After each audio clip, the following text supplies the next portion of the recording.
সম্মানিত সুপ্রিয় দর্শক শ্রোতা, দেশ এবং প্রবাস থেকে আপনারা যারা সংযুক্ত আছেন আমাদের ভিডিও দেখছেন এবং শুনছেন, সবাইকে আন্তরিক প্রীতি ও শুভেচ্ছা জানিয়ে শুরু করছি আজকের প্রতিবেদনে অংশ নিয়ে অপরূপ সুন্দর আপুটির জীবনের গল্প কথাগুলো আজকে আপনাদের মাঝে তুলে ধরবো। কেন এসেছে প্রতিবেদনে বিস্তারিত আলোচনা থাকছে।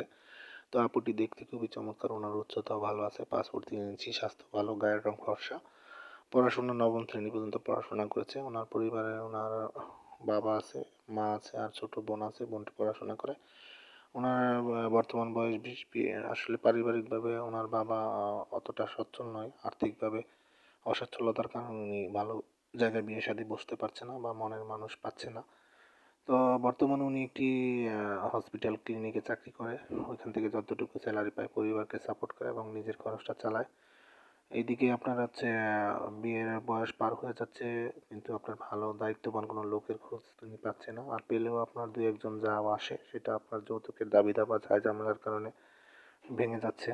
তো সেই ক্ষেত্রে উনি আসলে চাচ্ছে একজন এমন মানুষ যে তার সার্বিক অবস্থা জেনে শুনে কোনো প্রকার যৌতুকবিহীনভাবে তাকে বিয়ে করতে রাজি থাকে। উনি ওই ধরনের পাত্রের কাছে বিয়ে করতে রাজি আছে। পাত্রের বয়স একটু বেশি হলে, বিবাহিত হলেও সমস্যা নেই। তো আপনারা যারা এই ধরনের পাত্রীর খোঁজে আছেন, যে জীবনসঙ্গী করতে চান, অতি দ্রুত স্ক্রিনে দেওয়া নাম্বার ওনার সাথে যোগাযোগ করে কথা বলে ওনার নাম ঠিকানা ডিটেল জেনে নেবেন। আর আমাদের চ্যানেলের ভিডিওগুলো নিয়মিত যারা দেখছেন, ভিডিও ভালো লাগলে ইউটিউব করে লাইক, কমেন্ট এবং ভিডিওটি শেয়ার করতে ভুলবেন না। চ্যানেলটিকে অবশ্যই সাবস্ক্রাইব করে রাখবেন।